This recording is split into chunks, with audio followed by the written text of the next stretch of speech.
Bonsoir. Mesdames, Messieurs, Beruchim Habayim, soyez les bienvenus à ce nouveau concert du Chœur Juif de France. C'est aujourd'hui notre deuxième concert de la saison, depuis notre reprise en novembre dernier, que nous avons la chance de vous présenter dans cette belle synagogue qui nous accueille depuis de nombreuses années. Cette synagogue, vous le savez, est parmi les plus emblématiques car la plus ancienne de Paris, encore en activité depuis plus de 2 siècles. Cette synagogue a eu la chance de compter parmi d'autres célébrités musicales un personnage haut en couleur, un jeune juif venu de l'Allemagne, plus précisément de la ville de Cologne. Le jeune s'appelait Yaakov. Yaakov, en allemand, ça se dit Yaakov. Voilà. Puis, quand il est venu en France, il s'appelait Jacques, évidemment. Il s'appelait Jacques et il est venu avec son père et avec son frère Jules, qui était déjà un excellent violoniste. Le père, musicien aussi, était compositeur et chazan. Il s'appelait Isaac, nommé Yitzhak Eberst, et il avait décidé, comme beaucoup de juifs à la fin du XVIIIe siècle, de changer son nom de famille par celui de sa ville natale, la ville de Offenbach, qui se retrouve près de Francfort. Isaac était chazan, donc il officiait à la grande synagogue de Cologne. Bien d'autres chazanim changeaient leur nom à cette époque pour s'adapter à l'usage du temps. Le chazan Yitzhak Offenbach, avec son nouveau nom d'adoption, arrive donc à Paris avec ses 2 enfants adolescents, dans l'espoir de leur assurer une belle carrière musicale. Il les présente devant le directeur du Conservatoire de Paris, un célèbre musicien italien de l'époque nommé Luigi Cherubini, qui avait été nommé par Napoléon lui-même. Bref, les 2 jeunes et très talentueux musiciens seront pris respectivement dans les classes de violon pour Jules, qui deviendra l'élève du très célèbre Niccolo Paganini, et du violoncelle pour Jacques, qui montre, tout comme son frère, des dons exceptionnels pour la musique.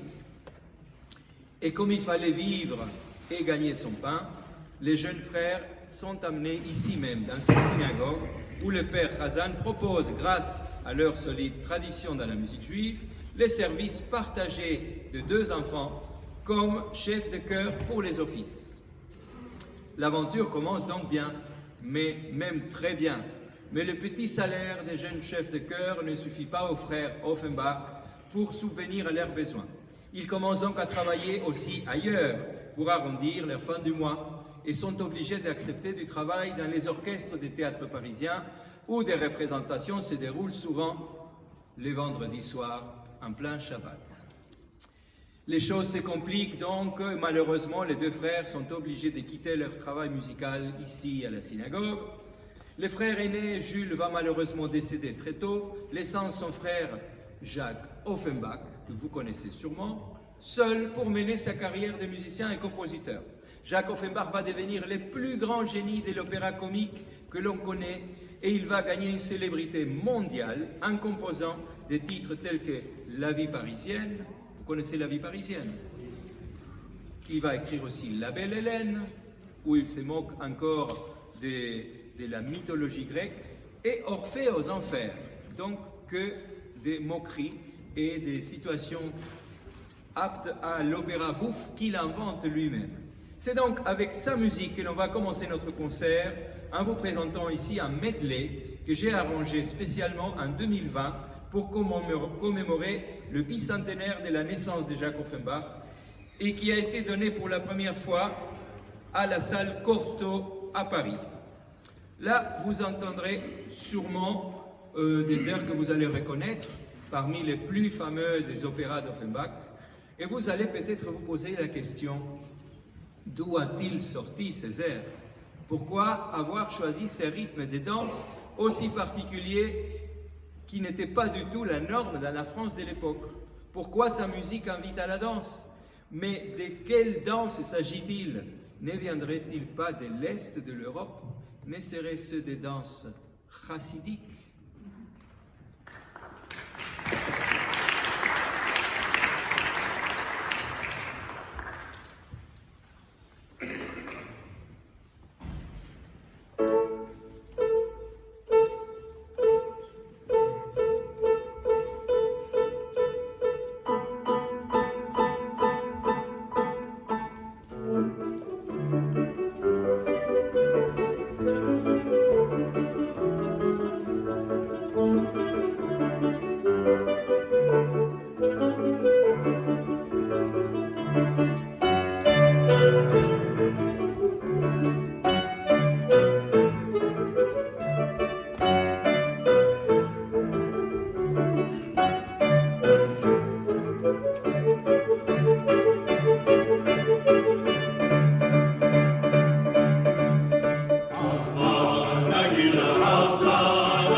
Brouchim Habayim, Baruch Hashem, Monsieur le Président, Messieurs les administrateurs, Moravi Rabotai, Hector Sabo, notre chef de chœur, spécialiste dans la musique,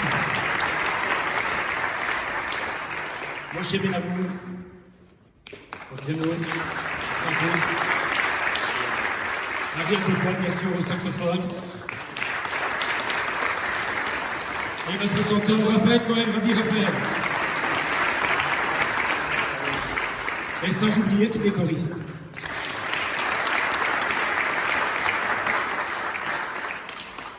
Je vois que vous connaissez la musique, et c'est pour ça que vous êtes là ce soir. Et je voulais vous dire que le peuple juif, justement, c'est celui qui a pour vocation de chanter. Et pourquoi? Parce que déjà dans l'étymologie du mot Israël, en faisant l'anagramme en verlan, on obtient Shir El. C'est celui qui adresse des louanges à Dieu, comme il est dit dans le prophète Yeshaya, Amzu Yatsati Teilati et Sapeu. Ce peuple, je l'ai créé, et ma louange, ils exprimeront.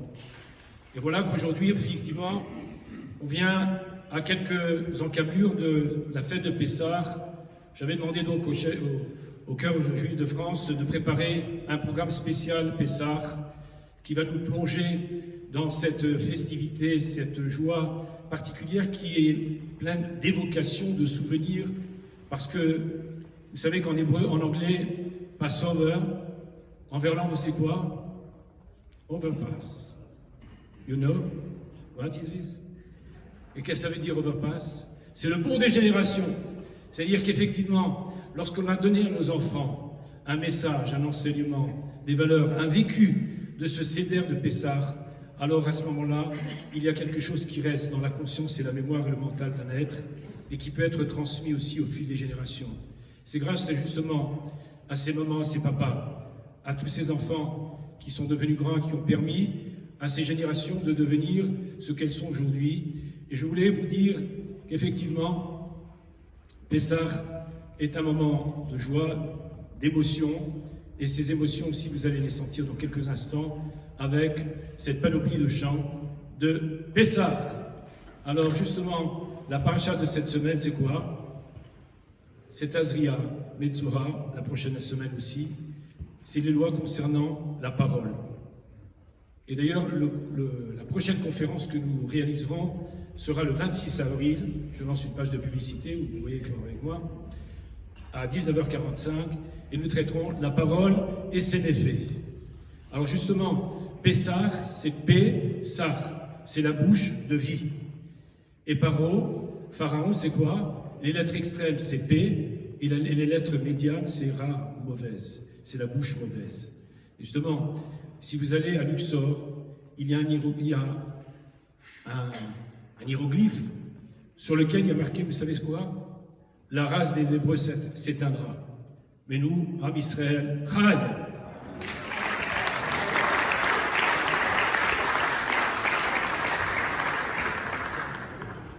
Comme vous avez pu le constater, mon intention pour cette soirée un peu spéciale est de vous faire participer et de vous inciter, même soit peu, de vous initier à l'art choral qui est celui de notre ensemble.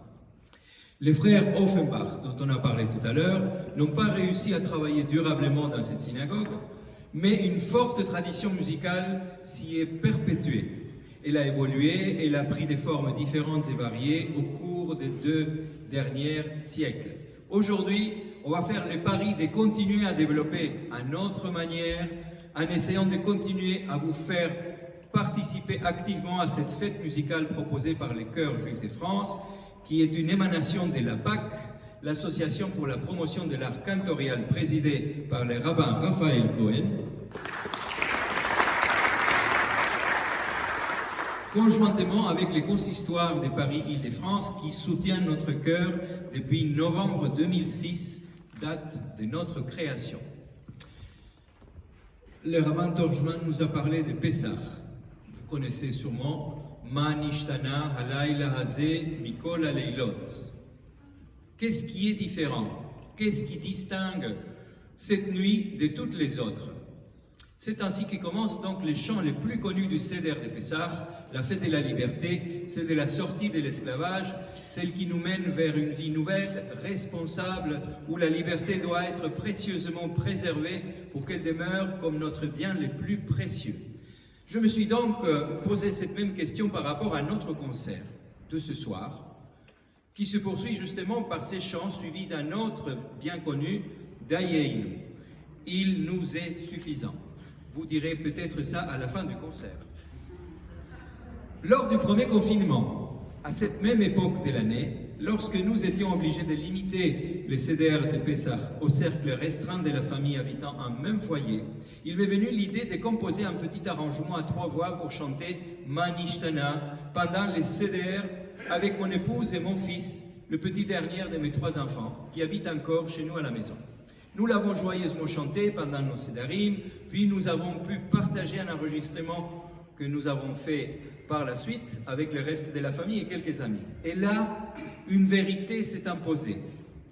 Rien ne remplace la musique faite sur le vif, la musique en live, comme on a coutume de le dire de nos jours. C'est pourquoi nous sommes là ce soir, avec vous tous, pour partager l'émotion particulière que seuls le chant et la musique peuvent dégager, et qui a besoin des 2 protagonistes, nous et vous, les interprètes et le public. Un public qui partage avec une écoute active la musique produite par le ou les interprètes et qui exceptionnellement va continuer ce soir à être chanté avec vous.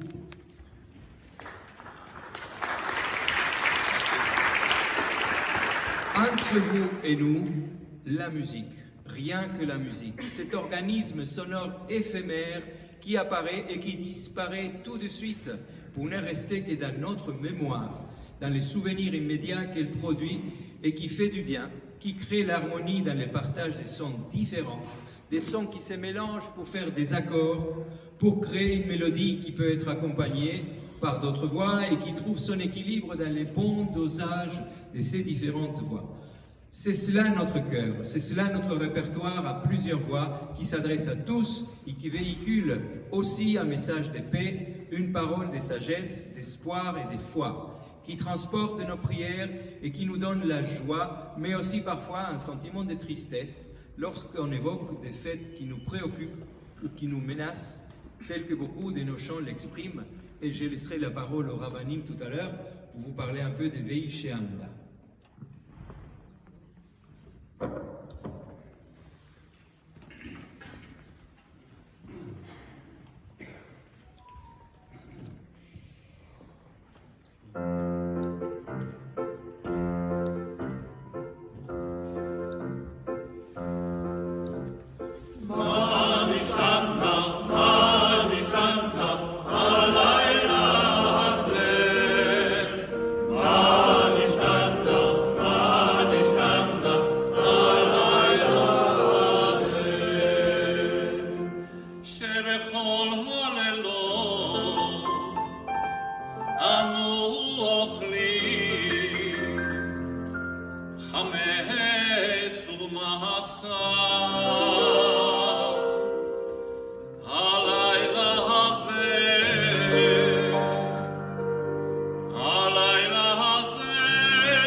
Die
והיא שעמדה לאבותינו ולנו, שלא אחד בלבד עמד עלינו לכלותנו, עמד עלינו לכלותנו.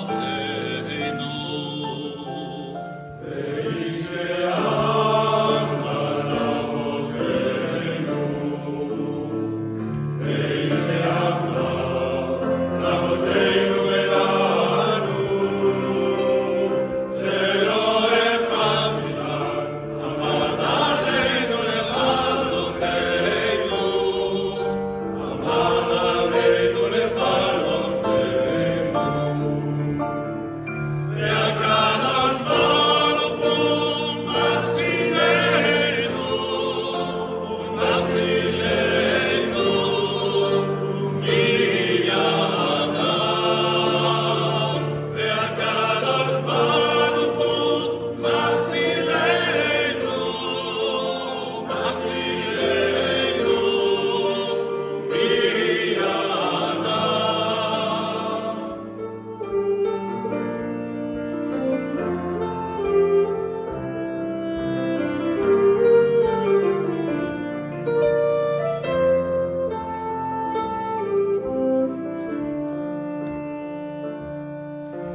שלא אחד בלבד עמד עלינו לכלותנו, לכלותנו. הקדוש ברוך הוא מצילנו, הקדוש ברוך הוא מצילנו מידם.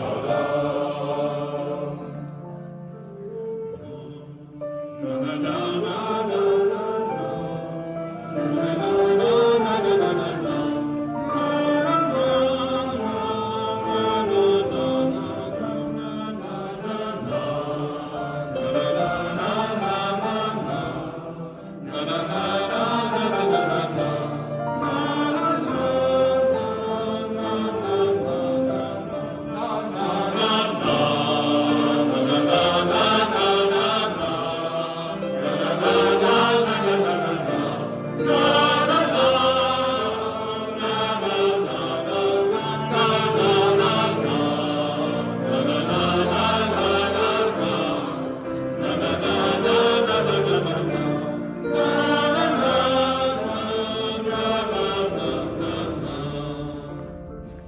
והקדוש ברוך הוא מצילנו,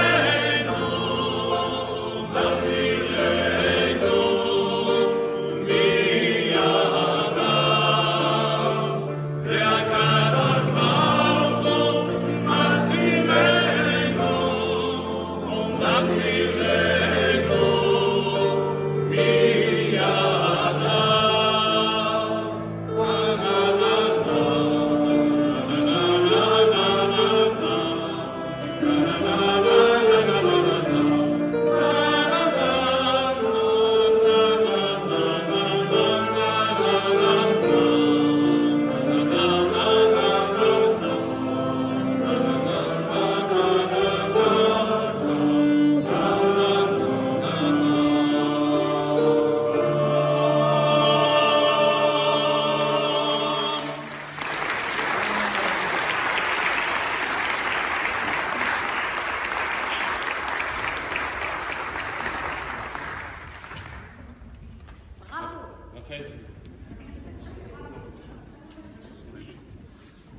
Le chant que vous venez d'écouter, Vehi She'amda, en fait souligne les persécutions que le peuple juif a subies à travers toutes les générations.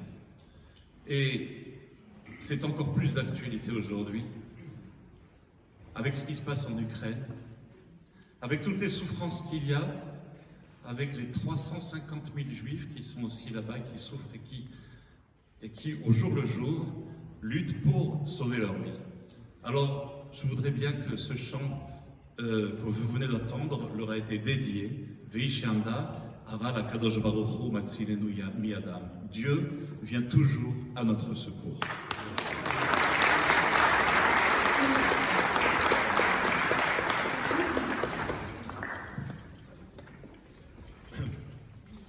Imaginez un instant s'il n'y avait plus de synagogue, s'il n'y avait pas la Torah, que serait devenu le peuple juif? Le prophète le dit, c'est-à-dire l'humanité tout entière n'existerait plus. Vous savez que le VI, ce sont les lettres initiales qui désignent quoi? Le Vav, c'est 6. Ça vous rappelle quoi? Shisha, Sidré, Mishnah, la loi orale. Le E, 5, même si ceux qui ne sont pas tunisiens, c'est les 5 livres de la Torah. Le Yud, c'est les 10 commandements. Et le Aleph, Akadosh Baruch Hu, c'est Dieu. Ve'i she'amda lavotenu velanu, c'est elle qui a fait en sorte que le peuple juif existe encore. Et alors je suis heureusement surpris de voir que dans cette chorale, il y a justement cet overpass. Le pont des générations, tu veux venir, quel est ton prénom? Yaakov. Voilà, c'est le plus jeune des choristes.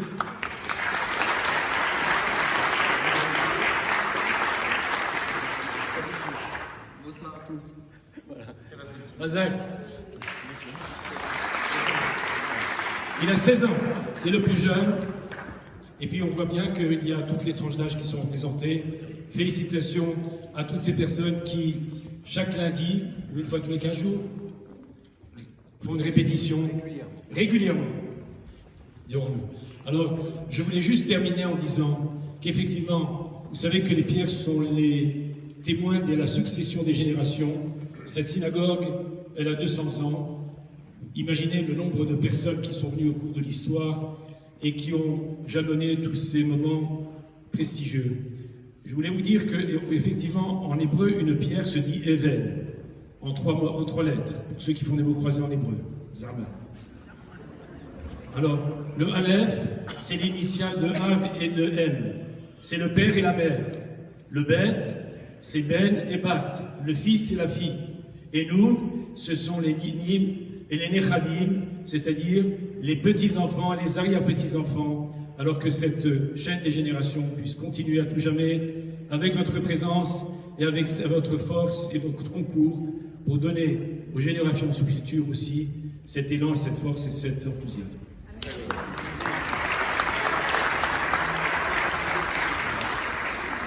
Et puisqu'on parle de générations, on va revenir quelques centaines de générations en arrière pour parler, pour chanter de celui que vous connaissez tous, Abraham Avinu, Abraham notre père.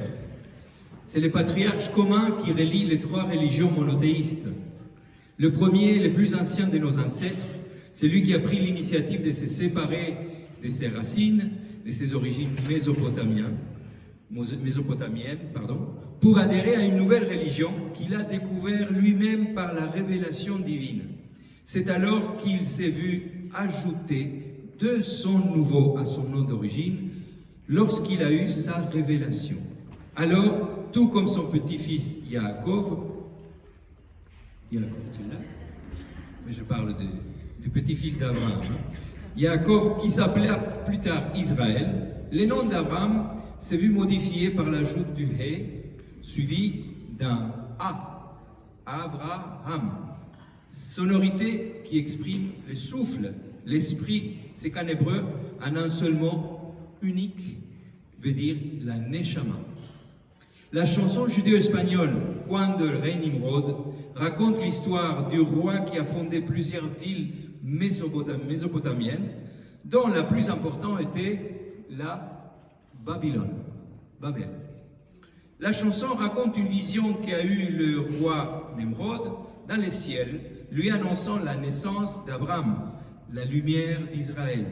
Vous allez entendre la mélodie principale dialoguer par moments avec les autres voix du chœur, tantôt avec des imitations en canon, tantôt en formant des accords à 4 voix.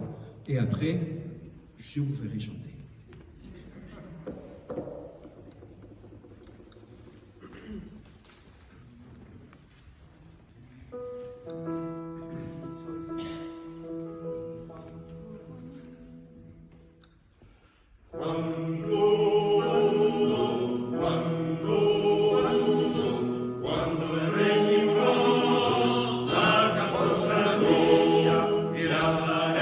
Cielo y en la estrella.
Naomi Shemer, vous connaissez Naomi Shemer?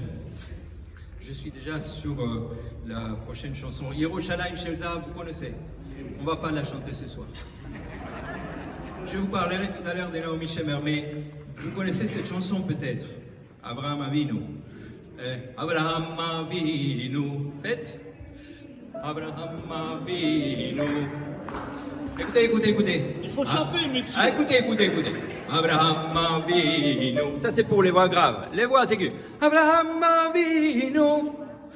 Abraham Avinu. Padre querido. Padre querido. Padre bendito. Padre bendito. Luz de Israël. Très bien, je vous écouterai pour la prochaine audition. J'ai noté les noms qui se sont distingués ce soir. Très bien. Alors je vais vous parler de Naomi Shemer. Naomi Shemer, surtout connue pour sa chanson Yerushalayim Shel Zahav, il a composé des dizaines et des centaines de chansons. L'une des plus connues se nomme également Lou Yehi.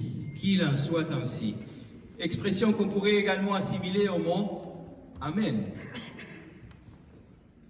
Certains commentateurs ont associé la mélodie de cette chanson à la très célèbre chanson des Beatles, Let It Be. Vous connaissez? Let it be, let it be, Lou Yehi, Lou Yehi.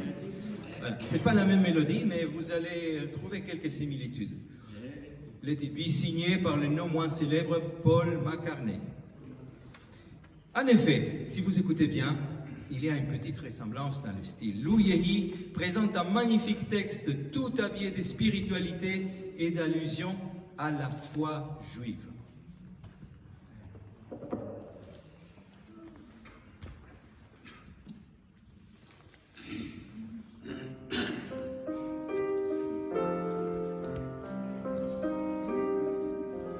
עוד יש מפרש לבן באופק מול ענן שחור כבד.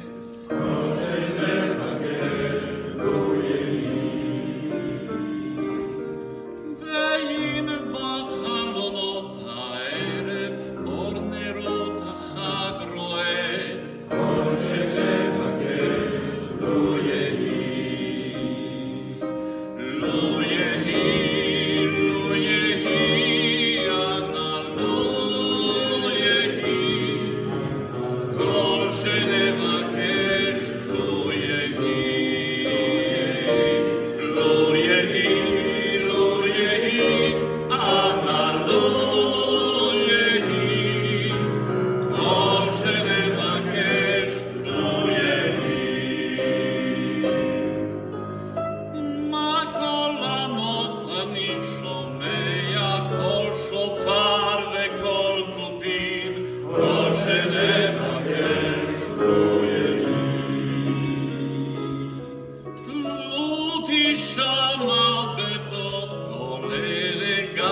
clôture la première partie de notre concert. Donc on vous retrouve dans 10 petites minutes. À tout de suite.